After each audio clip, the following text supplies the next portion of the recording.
सर्वगीता परमेश्वर हम आपको धन्यवाद के सामने आपके उस अद्भुत अनुग्रह के लिए, उस अद्भुत प्रेम के लिए जो हमारे पास बिना शर्त के आया।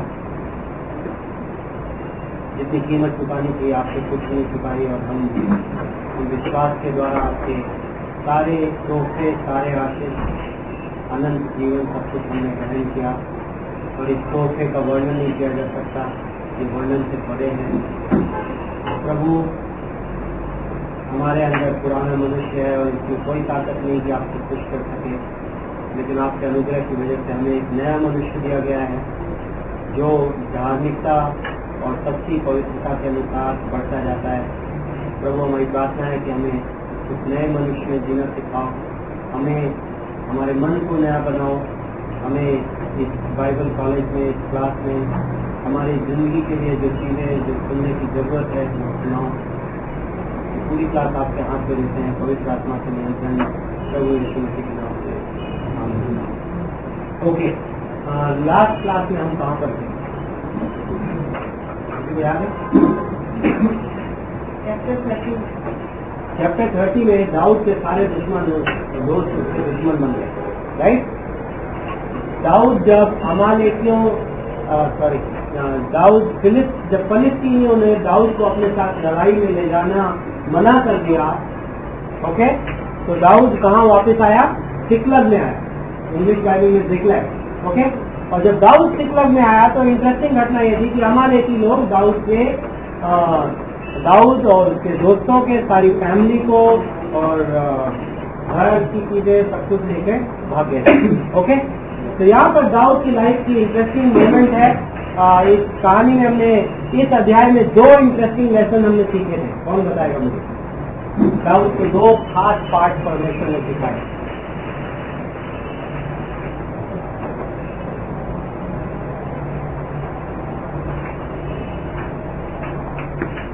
एनीबॉडी? दाऊद का फलस्तीनियों की सेना से वापस भेजा जाना हमें क्या दिखाता है? क्या दाऊद का फलस्तीनियों के साथ लड़ाई करना सही था या गलत? गलत था, ओके। क्या दाऊद टोटली रेडी था उस काम को करने के लिए? Yes, right. लेकिन किसने इंटरवीन किया? इसको बोलते हैं सोवरेन विल ऑफ गॉड, परमेश्वर की संपूर्ण मर्जी। परमेश्वर ने कहा दाऊद ये काम मैं तुम्हें नहीं करने दूंगा, ओके। कई बार परमेश्वर हमें हमारी गलती करने देता है जिससे हम उन गलतियों से सीखें, लेकिन परमेश्वर की नजर में कुछ चीजें हैं जो परमेश्वर अपने अनुग्रह की वजह से हमारी लाइफ में इंटरवीन करता है और कहता है मैं तुम्हें इस रास्ते में जाने दूंगा, राइट। तो दाऊद को परमेश्वर के अनुग्रह की वजह से दाऊद एक बहुत खराब काम करने जा रहा था। जिस देश का दाऊद राजा है, जिस देश का दाऊद चरवाहा है, उसी देश का खून बहाने निकला था दाऊद, राइट। और लेकिन दाऊद को परमेश्वर ने वो नहीं करने दिया। सेकंड लेसन ये था दाऊद के लिए। मैं भी इतने दिनों में दाऊद प्रभु के साथ जिंदगी जीता था और दाऊद की सुरक्षा स्वयं प्रभु था, राइट। लेकिन मैं भी इतने दिनों में उसके 600 दोस्त में भी दाऊद की सुरक्षा बन गए होंगे। तो प्रभु अक्सर हम लोगों की लाइफ में ये करता है कि हम जिन चीजों में सुरक्षित महसूस करते हैं, प्रभु उन चीजों को हमसे खींच लेता है जिससे प्रभु हमारी सुरक्षा बन सके, राइट। हम जिन चीजों में, दाऊद के इस वक्त जो सबसे खास दोस्त हैं वो दाऊद के दुश्मन बन गए। और ये बहुत अद्भुत पंक्ति है वहां पे कि जब दाऊद के दोस्त उसको मारने को उतारू थे, तब बाइबल बोलता है तब दाऊद ने अपने परमेश्वर यहोवा को स्मरण करके किया बांधा, ओके। 6वीं पंक्ति और इंग्लिश में ये कहता है and David strengthened himself in the Lord, right? तो हर विश्वासी की ये जिम्मेदारी है कि हमें प्रभु में स्वयं को मजबूत करना आना चाहिए। कई विश्वासियों की लाइफ में ऐसा होता है। मैं भी, आप प्रभु के दास होंगे और मैं भी कई बार आप ये गलती करेंगे। हम दूसरों को मजबूत करने के प्रोसेस में कई बार खुद की आत्मिक मजबूती को नेग्लेक्ट कर देते हैं और वो बहुत बड़ा डेंजर है प्रभु के दास की लाइफ में, राइट। मैं सोचता हूँ कि मैं सेवकाई कर रहा हूँ, मैं दूसरों को मजबूत कर रहा हूं, मैं वचन सुना रहा हूं, लेकिन मेरी हर विश्वासी की सबसे पहली जिम्मेदारी क्या है कि मैं स्वयं को प्रभु में मजबूत करना सीखूं, राइट। और मैंने कौन सी वर्सेस आपको इसमें दिखाई थी नए नियम से, याद है आपको? खुद को आग से बचाना, आग से यहूदा Jude verse 20, right. Building up yourself in the most holy faith, New Testament का क्रॉस रेफरेंस है कि अपने इस अति पवित्र विश्वास में अपने आप को मजबूत करो। स्वयं को आत्मिक जीवन में मजबूत करना हमारी खुद की जिम्मेदारी है, okay. At the end of the day आप ये नहीं ब्लेम कर सकते कि मेरे पास्टर ने मुझे नहीं सिखाया। At the end of the day आप ये नहीं ब्लेम कर सकते कि मैं गलत चर्च में जाता था। At the end of the day आप ये नहीं ब्लेम कर सकते कि मुझे पढ़ना नहीं आता था। हर व्यक्ति को प्रभु में मजबूत होना उसकी स्वयं की जिम्मेदारी है, ओके। और प्रभु हमारी लाइफ में मौके लाएगा जहां प्रभु हमारे सारे सपोर्ट सिस्टम हटा देगा, जिससे हम प्रभु में मजबूत होना सीखें, ओके। तो बाय द वे कई बार आपका बेस्ट फ्रेंड आपको छोड़ देगा, और कई बार आपका पास्टर आपकी मदद करने से मना कर देगा। और आई थिंक ये जो मौके हैं ये प्रभु द्वारा लाए जाते हैं, जिससे आप स्वयं इस विश्वास में मजबूत होते हैं, ओके।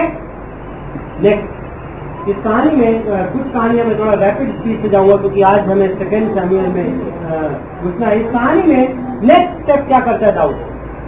दाऊद प्रभु के पास जाता है, दाऊद में क्या करो, क्या आप अमालेकियों पर विजय दोगे, राइट। और प्रभु कहता है ये मैं जाओ। और जब दाऊद ये सुन लेता है तो दाऊद का कॉन्फिडेंस वापस आ जाता है, दाऊद लड़ाई पे जाता है, और ये सब का सब चमत्कार है वहां पे। सारा का सारा जो कुछ भी लूटा गया था कुछ भी नहीं मिस हुआ, सब कुछ लेकर आया, राइट। शैतान हमें कई बार ये वो दिखाता है कि यदि आप प्रभु के पीछे चलोगे, यदि आप प्रभु का इंतजार करोगे तो आप ये चीजें मिस करोगे, लेकिन एक्चुअली वो शैतान का झूठ है। यहाँ पर प्रभु ने कुछ नहीं छूटा, ओके। यहाँ पर एक इंटरेस्टिंग ट्विस्ट है इस कहानी में। कितने लोग? 200 लोग नदी के पास रुक गए, 200 लोग थके हुए। कई बार मैं इस कहानी के बारे में मेडिटेट करता हूँ, सोचता हूँ वाह, आपकी बीवियां दुश्मन चुरा के ले गया और आप इतने थके हुए हैं कि आप नदी के किनारे आराम कर रहे हैं। इस कहानी में जो इन 200 लोगों का जो लेथार्जी थी, आलस था, 200 लोग बोलते हैं कि देखो दाऊद थके हुए, आप 400 लोग जाओ लड़ाई करो, हम 200 नहीं रुकते, राइट। और फिर दाऊद जब विजय लेके आता है तो दाऊद के साथ के लोग बोलते हैं कि दाऊद अब जो युद्ध का जो लूटा हुआ माल है उसमें इन 200 लोगों को कुछ भी नहीं दिया जाएगा, करेक्ट। तो इस हिसाब से बड़ी जायज इनके बीवी बच्चे दे दो, इनको कुछ भी जानवर नहीं, कुछ भी धन दौलत कुछ नहीं देने का। क्यों? ये लोग बहुत आलसी लोग हैं, राइट। ये लोग बिल्कुल इररिस्पॉन्सिबल, गैर जिम्मेदार, करेक्ट। बड़ी जस्टिफाइड, मतलब कानून और नैतिकता की दृष्टि से बिल्कुल जस्टिफाइड रिक्वेस्ट थी। कई बार इस कहानी को पढ़ते तो उतनी जस्टिफाइड नहीं लगती, बट इमेजिन करिए कि आपके बीवी बच्चे दुश्मन ने चुरा रखे हैं और आप कहते हो मैं थका हुआ हूँ और दूसरे लोग जाके आपके बीवी बच्चों को लेके आएंगे, और उसके बाद यदि जो लोग बीवी बच्चे आपके छुड़ा के लाए, यदि वो बोलते हैं कि भाई इनके बीवी बच्चे दे दो और इनको जाने दो, इनको पैसा वैसा कुछ मत दो, आई थिंक वो लोग काफी जस्टिफाइड है, राइट। कई बार नए नियम में हम विश्वासी भी ऐसी जस्टिफाइड बातें करते हैं, लेकिन प्रभु की योजना डिफरेंट है। एंड दाऊद एक नियम है, लॉ अपनी जगह पर बहुत अच्छा है। पुराने नियम में व्यवस्था मूसा के द्वारा आई, यूहन्ना के पहले अध्याय में व्यवस्था मूसा के द्वारा आई। व्यवस्था में कोई गलती थी नहीं थी, व्यवस्था परफेक्ट थी, लेकिन व्यवस्था के ऊपर कुछ है, और वो क्या है? व्यवस्था मूसा के द्वारा आई, बट अनुग्रह और सत्य प्रभु यीशु मसीह के द्वारा आया। राइट, यीशु मसीह क्या लेकर आया? अनुग्रह लेकर आया। एक नियम है जो उस नियम से ऊपर जाता है। ओके, उदाहरण, एक लॉ है ग्रेविटी का। ओके, लॉ ऑफ ग्रेविटी बोलते हैं, गुरुत्वाकर्षण का नियम। गुरुत्वाकर्षण का नियम क्या बोलता है? आप इस पेन को अभी छोड़ दो, फटाक से नीचे गिरेगी। कोई भी वस्तु धरती की ओर आकर्षित होती है और गुरुत्वाकर्षण की वजह से नीचे गिरती है। लॉ ऑफ ग्रेविटी है। लेकिन लॉ ऑफ ग्रेविटी के ऊपर एक लॉ है, और वो क्या पता है?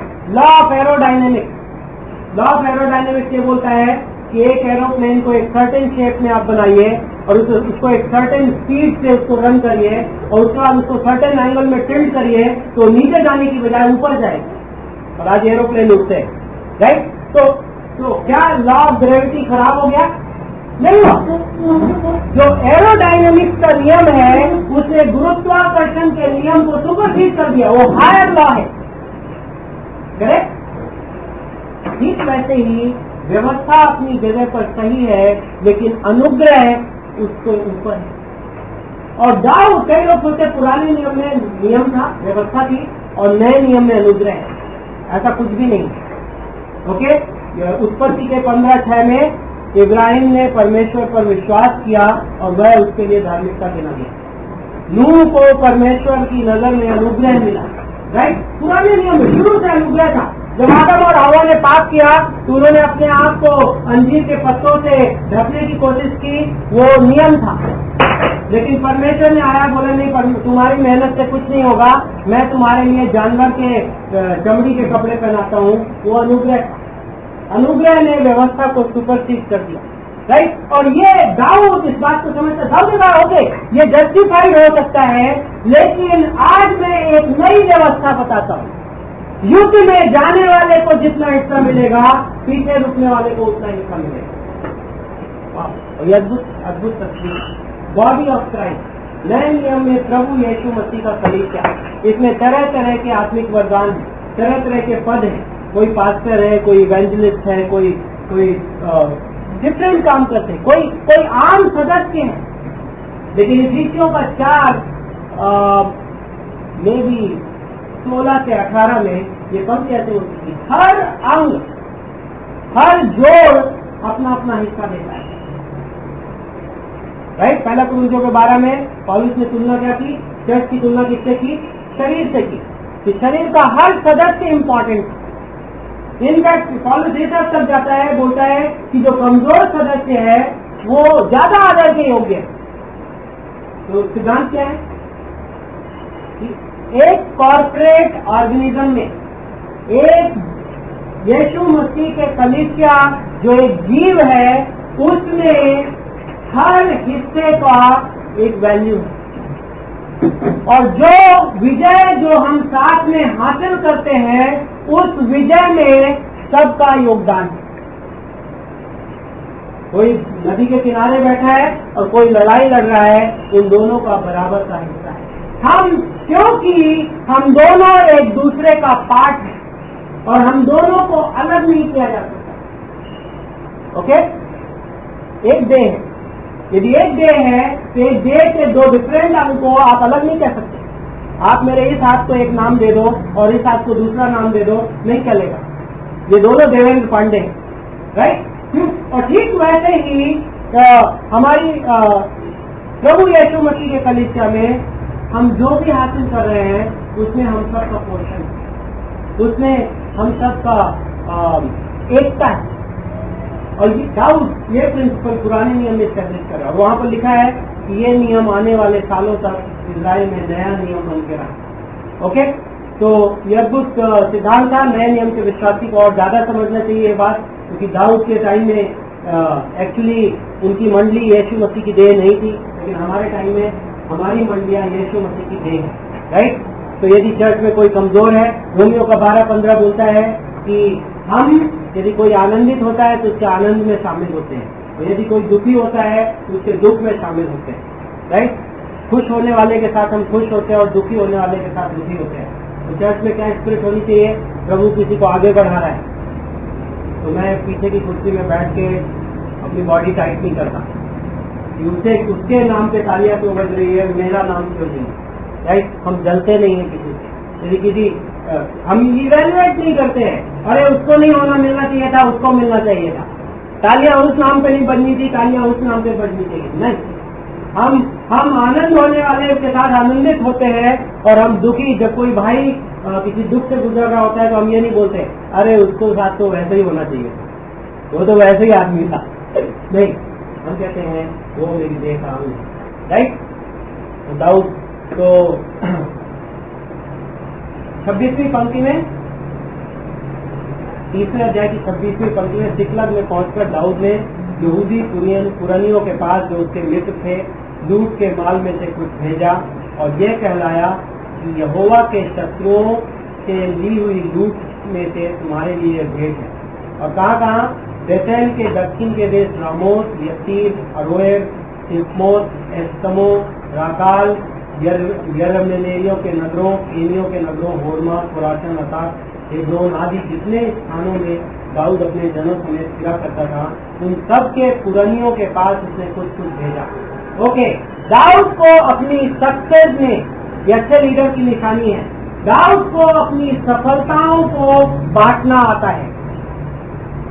ये अच्छे लीडर की बहुत अद्भुत गुण है। कि नहीं तो अक्सर इंसान क्या करता है, जब सफलता होती है तो वो मेरी है, और जो असफलता होती है वो दूसरे की है, राइट। लेकिन नहीं, अच्छा लीडर अपनी सफलताओं में हिस्सा बांटता है। दाऊद इस देश का होने वाला राजा है, और वो अभी भगोड़ा है, फ्यूजिटिव है, लेकिन फ्यूजिटिव के दिनों में दाऊद राजा जैसा बिहेव कर रहा है, राइट। मेरे अभी खाने का इंतजाम नहीं है, किसी तरह कुछ दिनों का पैसा इकट्ठा हो गया है, तो क्यों ना मैं अपना ख्याल रखूं, नहीं, दाऊद बांट रहे। और ये एक हिसाब से स्ट्रैटेजिक मूव भी था। दाऊद एक होशियार डिप्लोमेट था, राइट। क्योंकि दाऊद को अभी लोगों की जरूरत पड़ेगी आने वाले दिनों में, ये लोग दाऊद के साथ खड़े होंगे आने वाले दिनों में, राइट। और दाऊद इन चीजों को एंटिसिपेट कर रहा है, यहाँ पर लिखा नहीं है, बट हम देख रहे हैं कि दाऊद अभी आने वाली क्लासेस में आप देखेंगे कि दाऊद एक तरफ बहुत ही हाईली स्पिरिचुअल मैन की तरीके से बिहेव करता है, एट द सेम टाइम बहुत ही वाइज डिप्लोमेट के तरीके के एक्शन लेता है। दोनों का बहुत अद्भुत कॉम्बिनेशन है, और आगे मैं एक आध वर्सेस आपको वापस दिखाऊंगा उसके बारे में। ओके, 21वां अध्याय शाऊल की मौत का दृश्य है। ओके, कौन सी जगह है ये?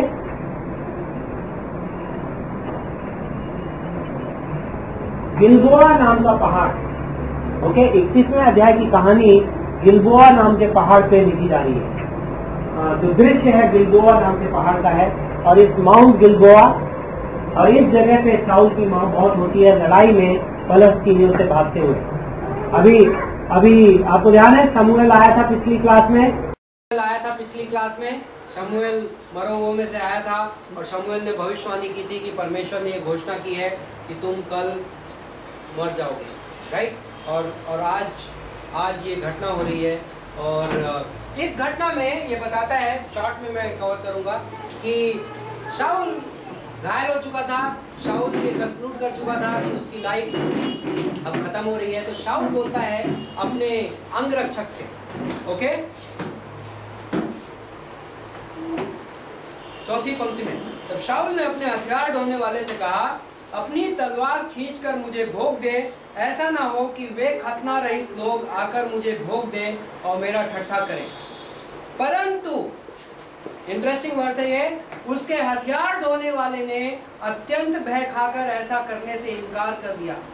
मर्सी किलिंग का सब्जेक्ट कॉन्टेम्परेरी सब्जेक्ट है। क्या कोई हालातें हैं जिन हालातों में इंसान को मारना जायज है? ओके, तो कई बार जस्टिफिकेशन दिया जाता है अबॉर्शन का, ओके, बच्चा गिराने का, कई सारे कारण दिए जाते हैं आज की दुनिया में। लेकिन बाइबल बोलता है कि इंसान की जन्म और मौत का मुद्दा सिर्फ परमेश्वर के हक का है।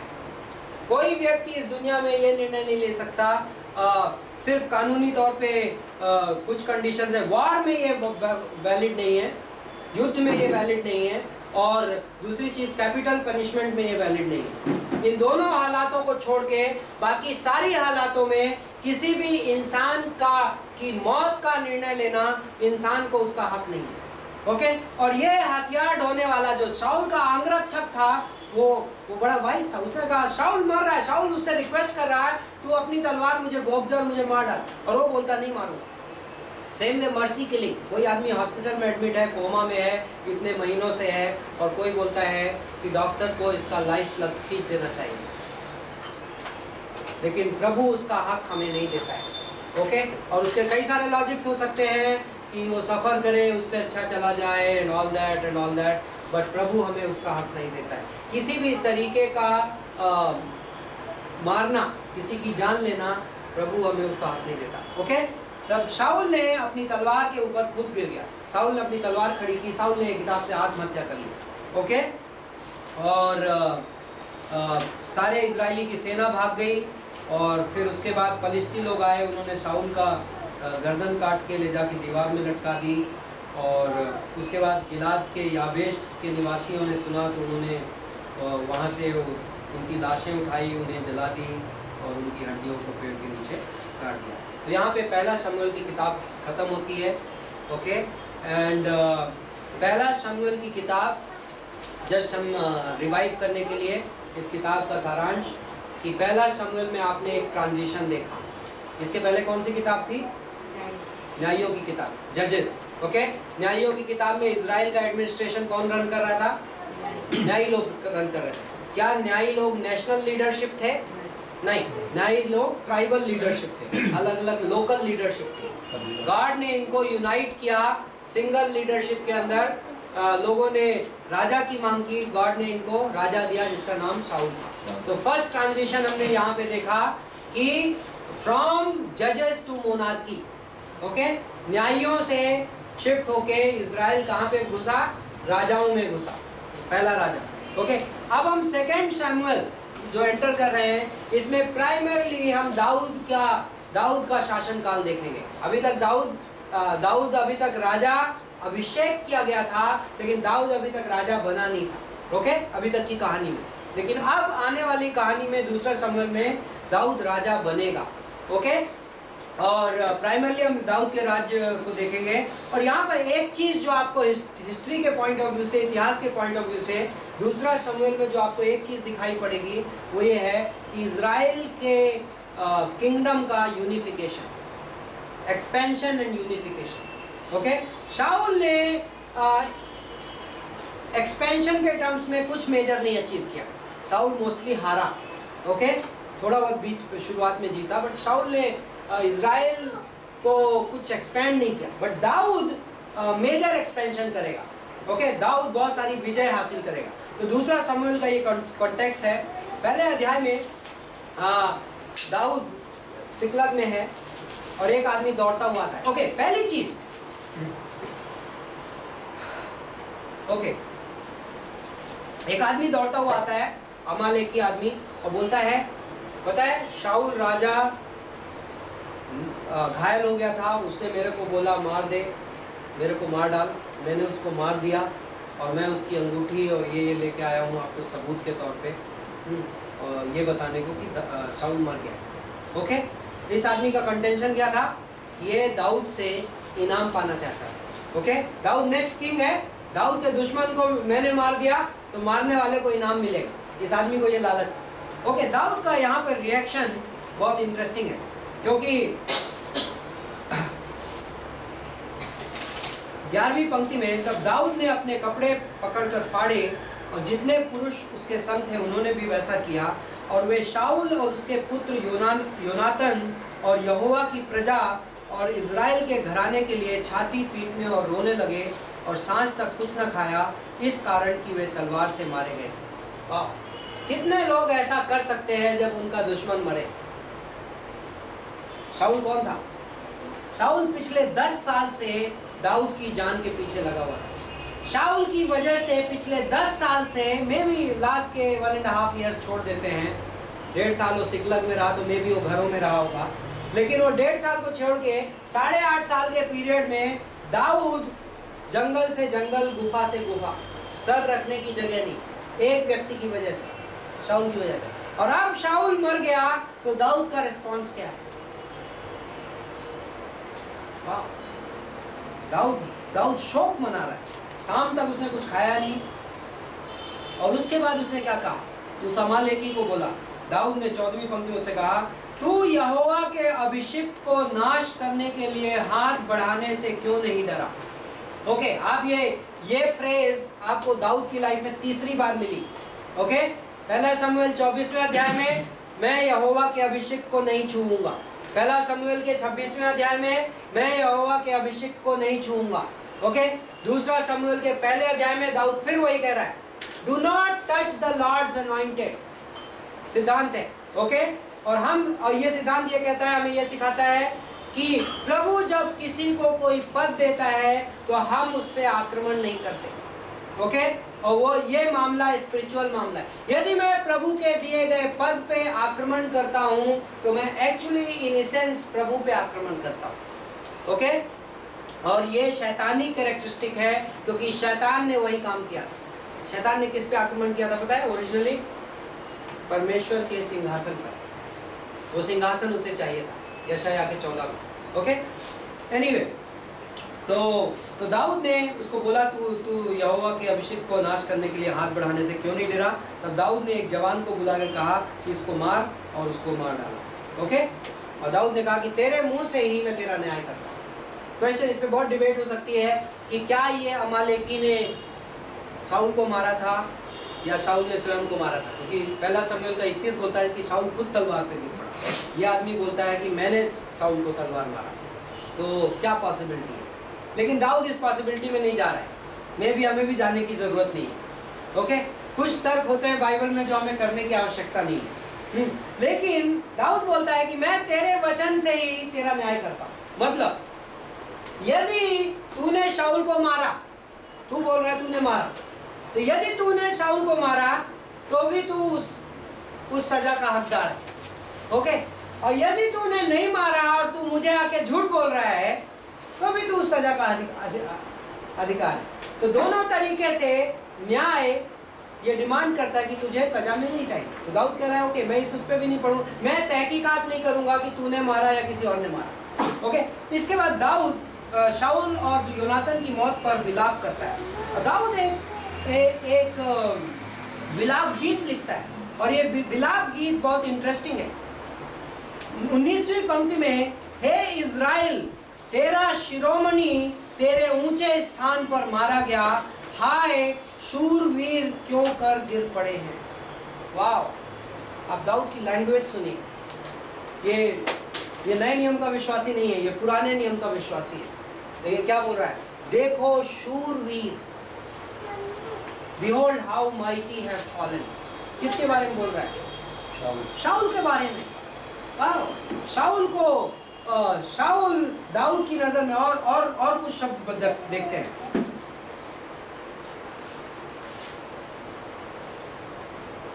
तेईसवीं पंक्ति, शाऊल और योनातन जीवन काल में तो प्रिय और मनभाऊ थे और अपनी मृत्यु के समय अलग ना हुए।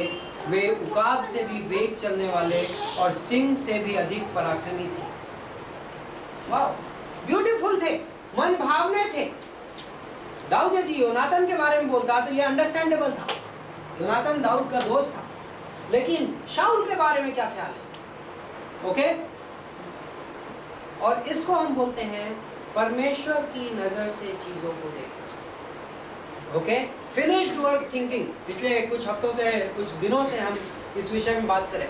फिनिश्ड वर्क थिंकिंग, संपूर्ण कर्म की सोच, संपूर्ण कर्म। यीशु मसीह ने यूहन्ना 19:30 में कहा पूरा हुआ। तो इंसान की कमजोरी का जो जवाब था परमेश्वर के सामने, वो यीशु ने सूली पर पूरा कर दिया।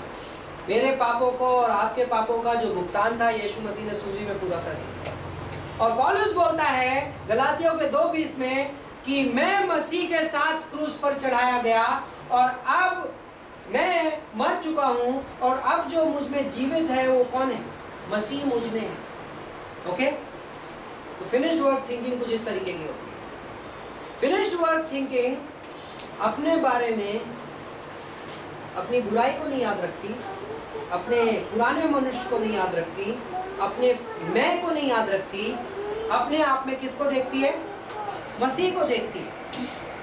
और यदि मैं फिनिश्ड वर्क थिंकिंग रखता हूँ और मैं इस पंक्ति पर विश्वास करता हूँ कि मैं मर गया और अब जो जीवित है वो मसीह मुझ में है, तो वही मैं आप पर अप्लाई करता हूँ, क्योंकि आप भी मसीह के साथ मर गए और आप में जो जीवित है वो कौन है? मसीह है। तो मैं आप में मसीह को देखता हूँ, मैं अपने आप में मसीह को देखता हूँ, और मैं हर विश्वासी में किसको देखता हूँ? मसीह को देखता हूँ। और क्या मसीह में कोई फॉल्ट है? नहीं है। बाइबल में वो वर्ड है धर्मी। धर्मी वर्ड हिंदी के धार्मिक वर्ड से बहुत अलग है। ओके, धर्मी का मतलब होता है उतना परफेक्ट जितना परफेक्ट स्वयं परमेश्वर है। धर्मी शब्द का मतलब ये है, इंग्लिश में उसको बोलते हैं राइचियस। राइचियस का मतलब होता है as right as God is. Okay, उतना सही जितना स्वयं परमेश्वर है, मतलब परफेक्ट बोलते हैं उसको।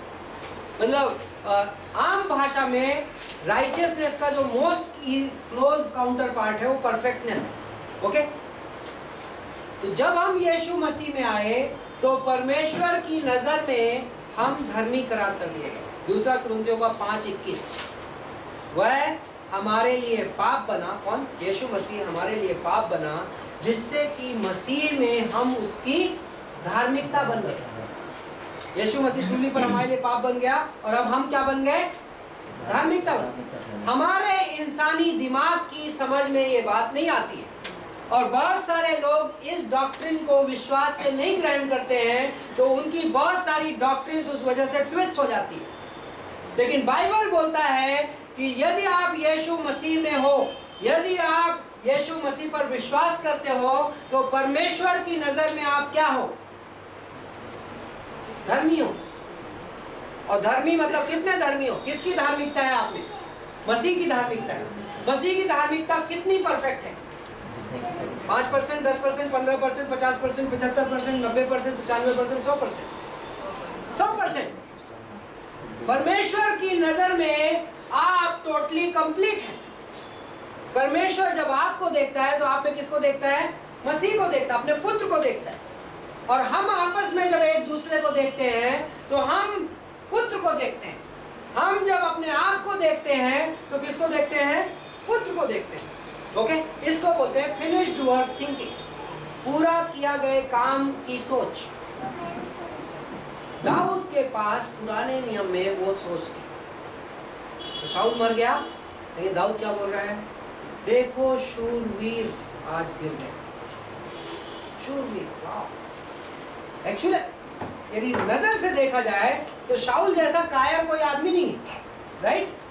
कितने बार दाऊद ने उसकी जान बख्शी, फिर भी दाऊद के पीछे जा रहा है, राइट? और जब फिलिस्तीनियों से नहीं लड़ा गया तो तांत्रिक को भूख खोज रहा है। इसको शूरवीर बोलते हैं।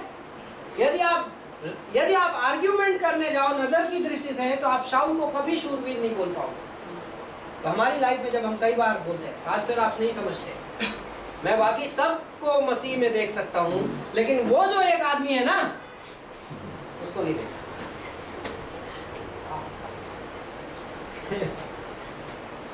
फिनिश्ड वर्क थिंकिंग, यीशु मसीह ने सूली पर काम पूरा कर दिया और हर व्यक्ति में हम मसीह को देख सकते हैं। प्रॉब्लम उसकी नहीं है, प्रॉब्लम इसकी है, राइट? दाऊद बोलता है देखो शूरवीर गिर पड़े।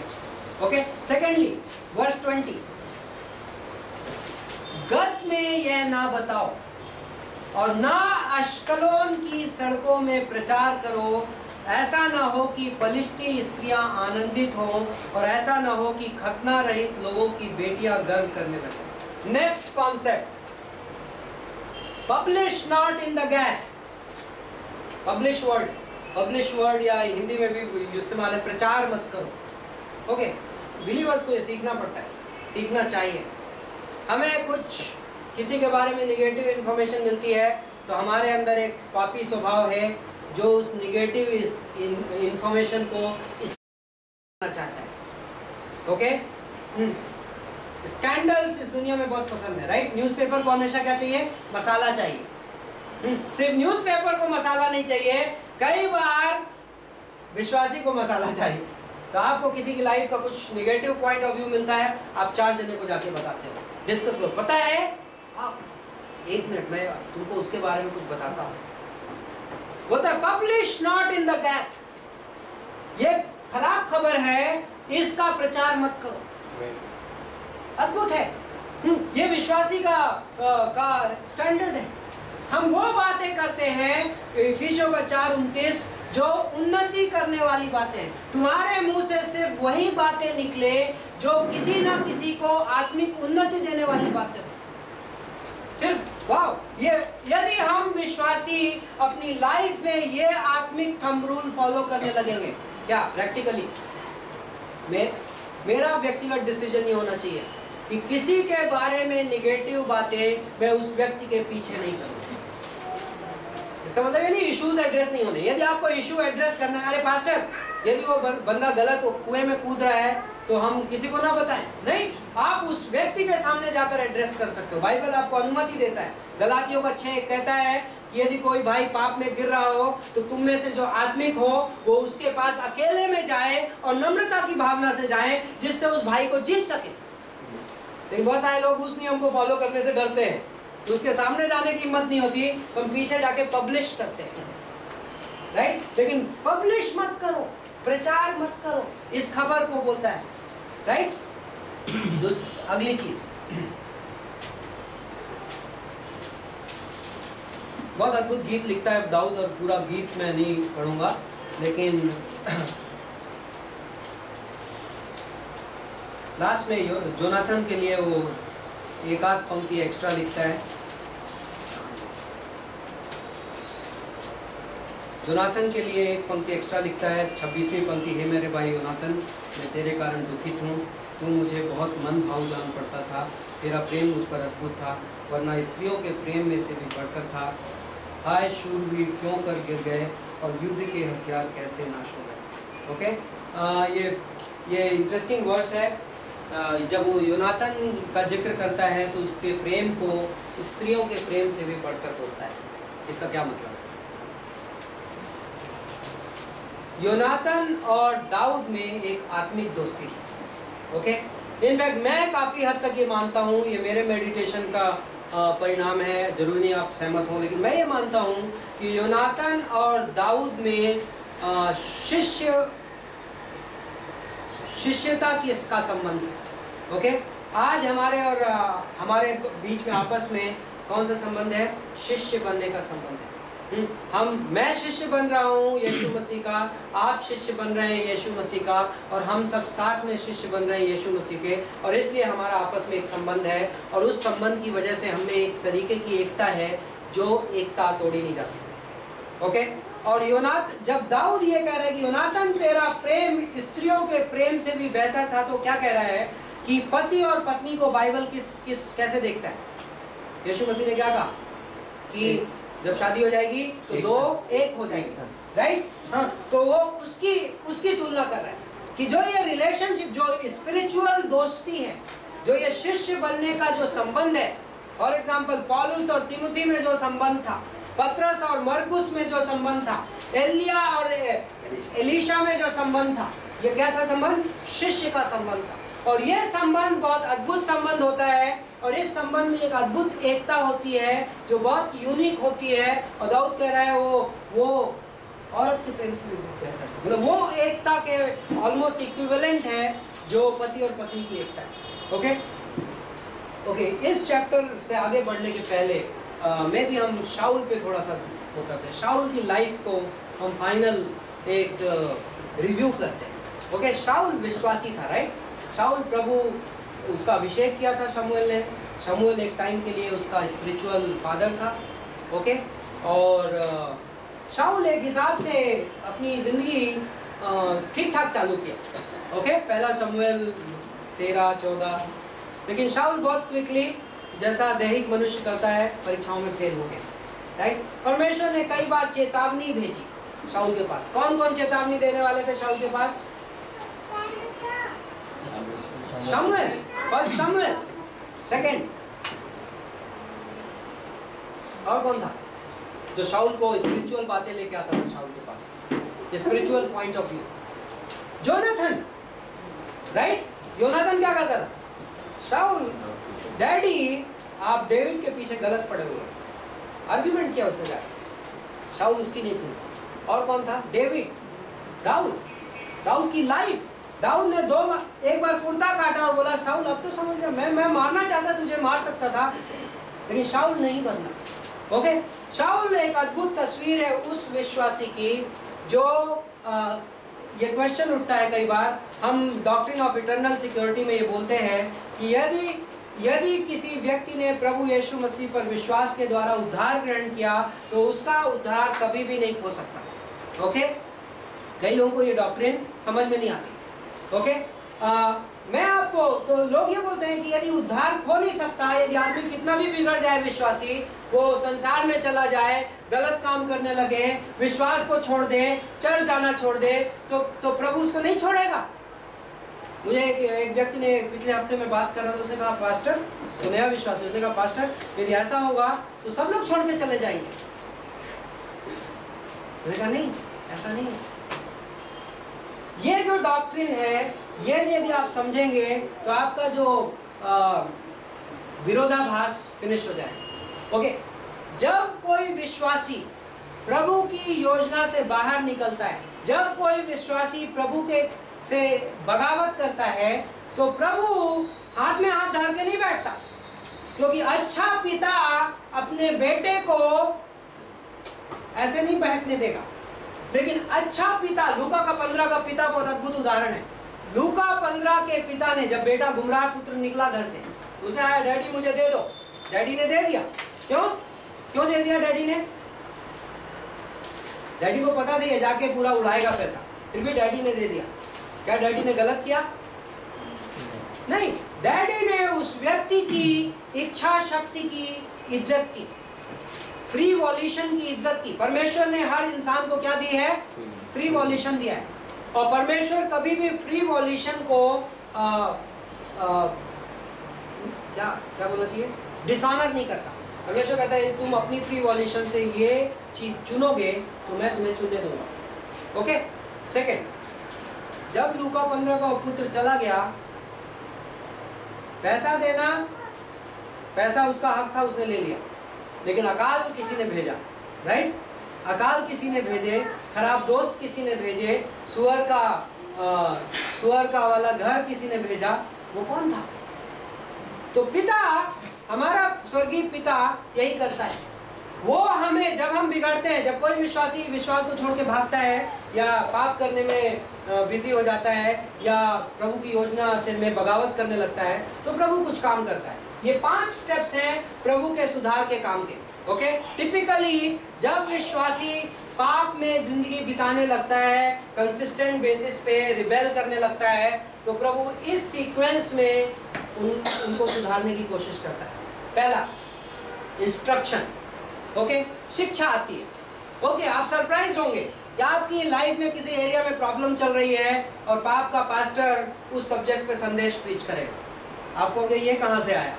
ये इसलिए आया कि परमेश्वर ने चुना कि आपको उस सब्जेक्ट में इंस्ट्रक्ट करे। परमेश्वर का फर्स्ट स्टेप है आपको दिखाने का कि आपको ये एरिया में सुधार की जरूरत है। मैंने नहीं सुनी। नेक्स्ट स्टेप, चेतावनी आती है। परमेश्वर चेतावनी भेजता है, वार्निंग्स आती है, रिब्यूक आती है। ओके, विश्वासी ने वो भी नहीं सुनी, बोले मुझे नहीं, मुझे तो संसार बहुत अच्छा लग रहा है, मीठा लग रहा है।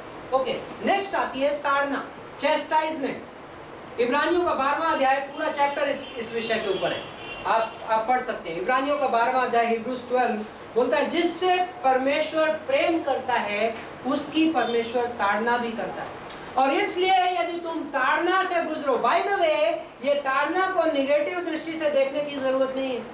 हम में से हर व्यक्ति अपनी लाइफ में कभी ना कभी ताड़ना से गुजरा है। प्रभु ने हमें किसी ना किसी एरिया में चेस्टाइज किया है और वो प्रभु का अनुग्रह था कि हमारा चेस्टाइजमेंट हुआ था, इसलिए आज हम यहाँ पे हैं। ओके, हमारे बच्चे जब बड़े होते हैं क्रिश्चियन घरों में, तो हम पेरेंटिंग में सीखते हैं कि बच्चे को कभी कभी डंडियाँ पड़नी चाहिए, ज़रूरी है। क्योंकि जिससे पिता प्रेम करता है उसको पिता ताड़ना भी देता है, ये प्रेम का हिस्सा है। यदि मैं कहूं, एक तरीका का प्रेम बताता है, कई लोगों के दिमाग में भावना है इस संसार में प्रेम की, कि प्रेम हमेशा स्वीट होता है। लेकिन यदि हमारे इंडिया की पुलिस सारी स्वीट हो जाए तो क्या होगा आपको पता है? हाँ, खुलेआम मर्डर्स होंगे, राइट? जिससे पिता प्रेम करता है, ताड़ना प्रेम का हिस्सा है, ओके? और इसलिए इब्रानियों का 12 का लेखक बोलता है कि जब तुम ताड़ना से गुजरो तो इस बात पे आनंदित हो कि चूंकि पिता तुमसे प्रेम करता है इसलिए तुम्हारी ताड़ना करता है, राइट? तो मेरी लाइफ में कभी सिचुएशन, तो हम कभी भी ताड़ना, मैं इसलिए आपको ये सिखा रहा हूँ कि जब मेरी लाइफ में कभी प्रभु हमें पता चल जाता है कि मेरी लाइफ के इस एरिया को गॉड डील कर रहा है, ओके? और मेरी लाइफ में अभी ये फटके आ रहे हैं, पहले छोटे छोटे पड़ते हैं, ओके? और मुझे पता है कि प्रभु मेरी लाइफ के इस एरिया को डील कर रहा है, तो हमें गिल्ट नहीं फील करनी, हमें ग्लानि में नहीं जीना है। प्रभु मेरे खिलाफ है इसलिए मुझे फटके नहीं मार रहा है। लूका 15 के पुत्र की जिंदगी में अकाल इसलिए नहीं आया कि पिता उससे बदला निकालना चाहता था। लूका 15 के पुत्र की जिंदगी में अकाल इसलिए आया कि पिता उसे घर में वापस बुलाना चाहता है। दोनों में बहुत फर्क है। और जब हम ताड़ना से गुजरते हैं तो हम इस बात को समझते हैं। नेक्स्ट, स्कर्जिंग, कोड़े मारना, ये भी इब्रानियों के 12 में शब्द का प्रयोग है। जब हम ताड़ना से नहीं सुनते, जब हम छोटे छोटे फटके से नहीं सुनते, तो किसी दिन हंटर पड़ते हैं। तो विश्वासी की जिंदगी में कई बार मेजर एक्सीडेंट्स हो जाएंगे, मेजर घटनाएं हो जाएंगी। आपको प्रभु एक जगह पे लाके खड़ा करेगा, अब तो लौटाओ, ओके? कोड़े पड़ते हैं। लास्ट, कुछ विश्वासी उसमें भी नहीं रुकते। शाऊल का केस वो था। शाऊल के पास बहुत चेतावनियां आई, शाऊल के सामने फिलिस्तीनी सेना खड़ी हो गई, शाऊल फिर भी तांत्रिक खोज रहा। कितना आसान था ना? शाऊल को क्या, अच्छा, इन 5 स्टेप्स में प्रभु का एम क्या है? विश्वासी ने क्या करना है जिससे प्रभु के साथ उसकी संगति रिस्टोर हो जाए? बताइए। हाँ, पश्चाताप, वेरी गुड। पहला यूहन्ना 1:9 की वर्स। मैं जब नए विश्वासी चर्च में आते हैं, मुझे बहुत पसंद है कि ये पंक्ति मैं सिखाऊं, क्योंकि ये पंक्ति हम लोगों के विश्वासी जीवन की ताकत है। यदि हम हमारे पापों को मान लें तो परमेश्वर विश्वास योग्य है कि मसीह का लहू हमें सब अधर्मों से साफ करता है। सब, यदि आपकी बाइबल में आपको चाहिए तो उस सब वर्ड को सर्कल मार दीजिए, क्योंकि कई लोग ये रॉन्ग डॉक्ट्रिन प्रीच करते हैं कि जब हम कन्फेस करते हैं तो जिस सिन को हम कन्फेस करते हैं सिर्फ प्रभु मुझे उससे साफ करता है। नहीं, वो वर्स ये बोलती है कि यदि हम हमारे पापों को मान लेते हैं तो परमेश्वर मुझे सब अधर्मों से साफ करता है। मतलब कन्फेस सिन और अनकन्फेस सिन। वाओ, अद्भुत, प्रभु का अनुग्रह है। तो मतलब मेरी लाइफ में ये चीजें हो रही हैं और मैं प्रभु के सामने पहुंच जाता हूं लौट के। लूका 15 के पुत्र ने सिर्फ एक बात कही, मैं मेरे पिता के घर में जाऊंगा, मेरे पिता के घर में मैं सेवक बन जाऊंगा, चलेगा। पिता ने उससे बात भी नहीं की, पिता ने उसको नेक्स्ट 10 डेज का होमवर्क नहीं दिया। पिता ने कहा आजा, come on, unconditional forgiveness, immediate restoration. प्रभु का तरीका हमेशा क्या है? इमीडिएट रिस्टोरेशन, पुनर्स्थापन प्रभु तुरंत करता है। प्रॉब्लम विश्वासी में है कि विश्वासी पश्चाताप तक नहीं पहुंचता। ओके, लास्ट स्टेप, जब विश्वासी उस स्टेप को भी क्रॉस कर देता है तो प्रभु कहता है okay, over, story over, okay?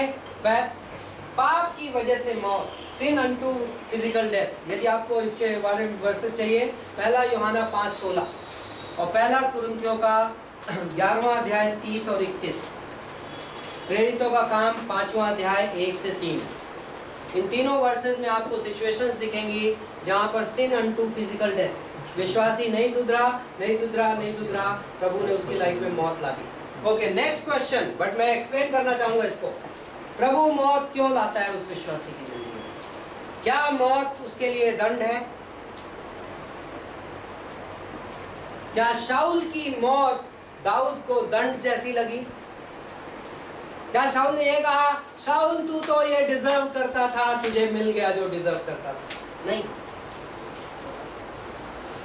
मौत मेरे यहाँ पे मेरे बाइबल कॉलेज के नोट्स में था, जब मैंने बाइबल कॉलेज किया था, हमारे टीचर ने ये स्टेटमेंट कहा था, death dignifies the worst sinner because he will never fail again. मौत सबसे बड़े पापी को भी आदर का स्थान देती है, क्योंकि आप वो दोबारा पाप नहीं करेगा। जो व्यक्ति अपने पाप से नहीं मुड़ रहा है, उसके लिए मौत आजादी है, राइट? क्योंकि यदि वो विश्वासी है तो मरने के बाद वो कहां जाएगा? स्वर्ग जाएगा, और स्वर्ग में वो पाप नहीं करेगा। यहां पे रहता तो प्रभु ने सारी कोशिश कर ली और नहीं सुधर रहा, तो एक्चुअली मौत उस विश्वासी के लिए मौत परमेश्वर का अनुग्रह है। यदि आप पहली बार ये सुन रहे होंगे तो आपको थोड़ा हजम करने में टाइम लगेगा, लेकिन ये रियलिटी है। और ये इस कहानी में डेविड का जो रिस्पॉन्स है, ये चीज को क्लियरली दिखा रहा है। ओके, डेविड शाऊल की मौत को एक सेंस में सेलिब्रेट कर रहा है, स्पिरिचुअल सेंस में, अपने व्यक्तिगत प्रिजर्वेशन के सेंस में नहीं। दाऊद कह रहा है कि शाऊल वाह अद्भुत था, right? Okay, may be 5 minutes more. दूसरा अध्याय। इसके बाद दाऊद ने यहोवा से पूछा कि क्या मैं यहूदा के किसी नगर में जाऊं? बता दूं ये?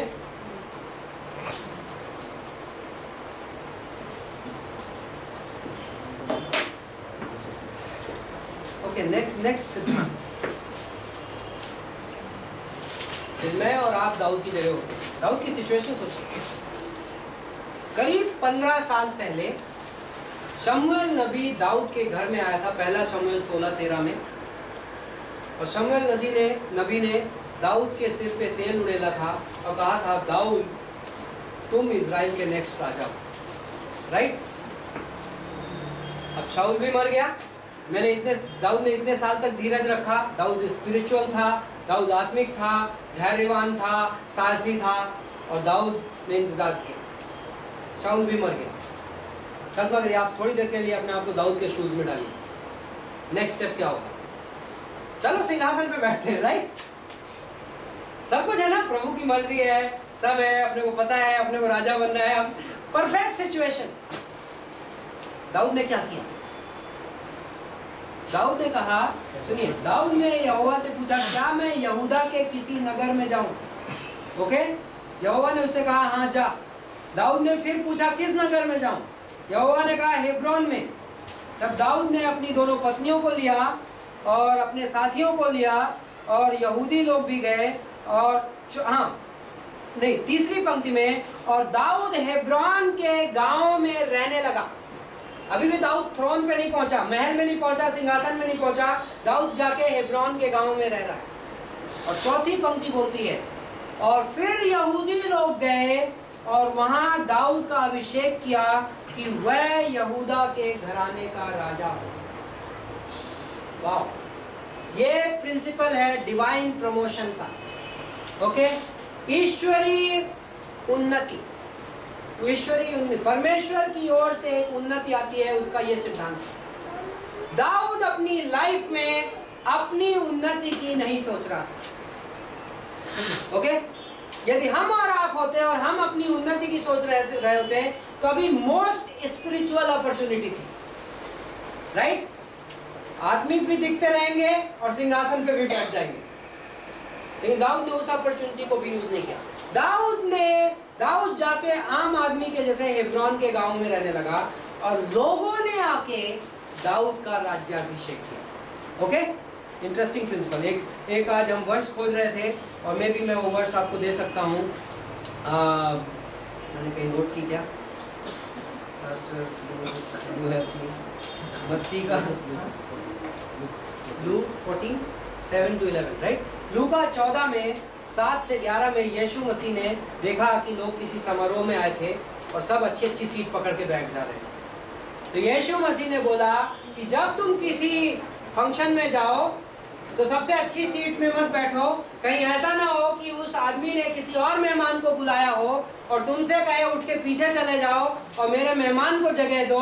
उससे अच्छा तुम पीछे की सीट में बैठो, जिससे कि कोई आके तुमसे ये कहे कि आगे की सीट में आ जाओ। अद्भुत सिद्धांत है और ये छोटा सा दृष्टांत है बट बहुत पावरफुल है। अपनी लाइफ में विश्वासी को यदि अपनी उन्नति की खोज रहेगी तो वो उसे भी नहीं पाएगा और उसे भी नहीं पाएगा। लेकिन यदि हम मत्ती का 6:33 यदि हम परमेश्वर का राज्य और धार्मिकता खोजेंगे तो बाकी सब चीजें हमें जोड़ दी जाएगी। राइट?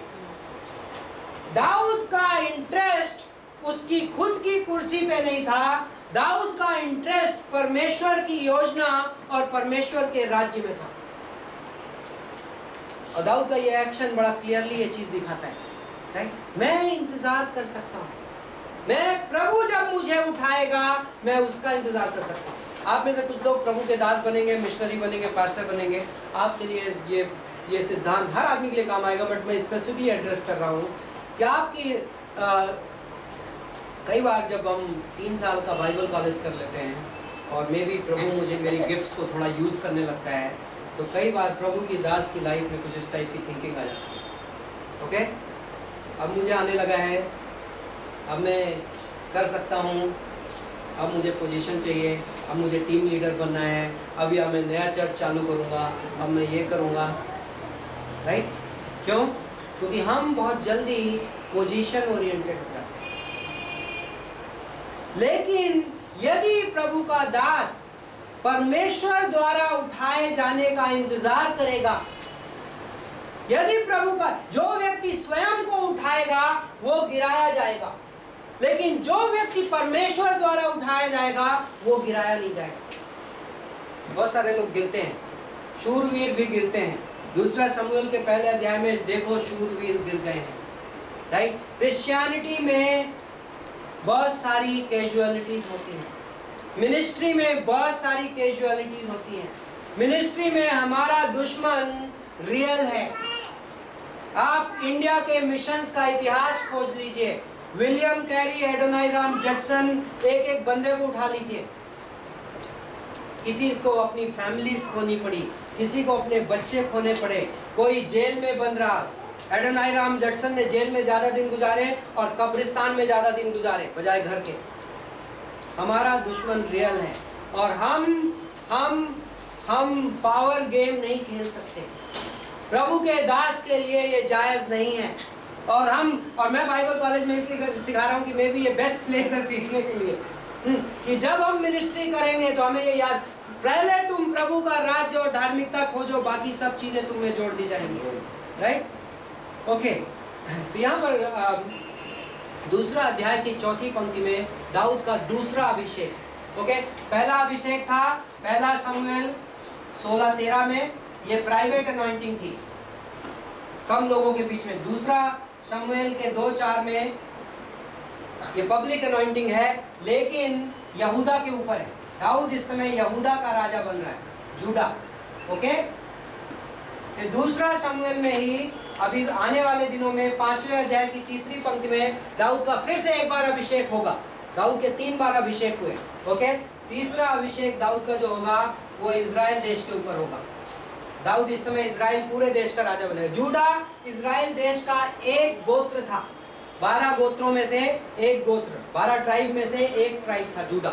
ओके, कुछ लोग जो आप लोग क्लास में नए हैं, यदि आपको क्लास में 20% समझ में आ रहा है तो आप आनंदित रहिए, क्योंकि मैं जब पहली बार बाइबल कॉलेज में बैठा था तो मैं 5% समझ पा रहा था। ओके, तो इसलिए ये टेंशन मत लीजिए कि मुझे गोत्र नहीं पता है और 12 गोत्र, क्योंकि आपने शुरू से नहीं किया है और आने वाले बाइबल कॉलेज में करते करते आपको आने लगेगा।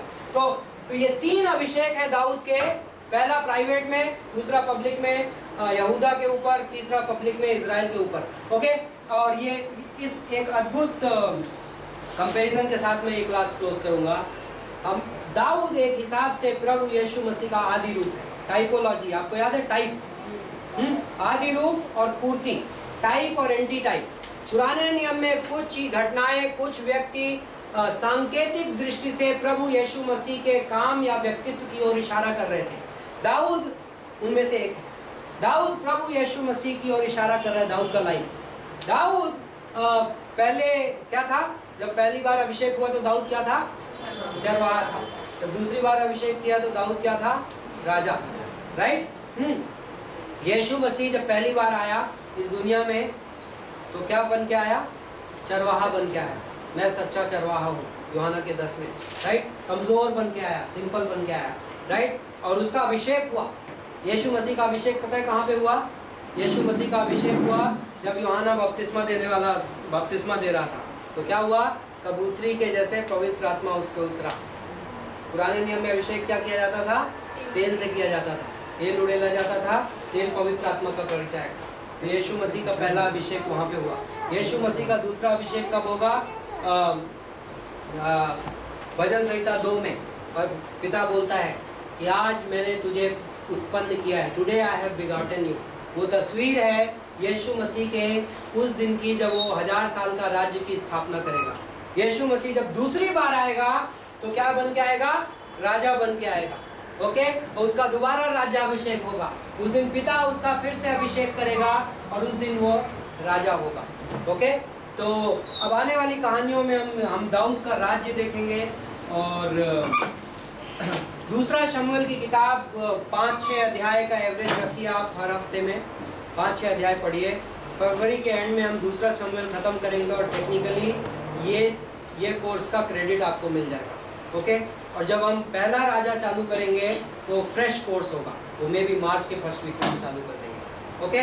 और 2 असाइनमेंट्स पेंडिंग हैं, तो जिन लोगों ने असाइनमेंट्स नहीं दिया हो, यदि लेके आए हैं तो आज दे दीजिएगा, नहीं तो आप क्रेडिट स्टूडेंट्स, नए स्टूडेंट्स के लिए असाइनमेंट्स कंपलसरी। आइए प्रार्थना करते हैं। हे स्वर्गीय पिता, हम आपको धन्यवाद देते हैं शाम के लिए, आपके अनुग्रह के लिए, आपके वचन के लिए, पवित्र आत्मा की ताकत के लिए, उस संपूर्ण काम के लिए जिस संपूर्ण काम की वजह से हम हराए नहीं जा सकते, हम खुद को हरा नहीं सकते, हम शैतान हमें हरा नहीं सकता, हमारे अंदर का पापी स्वभाव हमें हरा नहीं सकता, क्योंकि आपने वो विजय परमानेंटली हमारे लिए हासिल की है। और वो विजय ना खोई जाने वाली विजय है। धन्यवाद देते हैं आज की शाम के लिए। इन वचनों को हमारे अंदर संभाल कर रखना, इन वचनों को हमारे अंदर फल पैदा करने देना, जिससे वाकई में हमारे आंतरिक मनुष्य मजबूत हो, हम वाकई में आत्मिक रूप से मजबूत बनाए जाएं, दुनिया में इस्तेमाल किए जाएं, प्रभु यीशु मसीह के नाम से।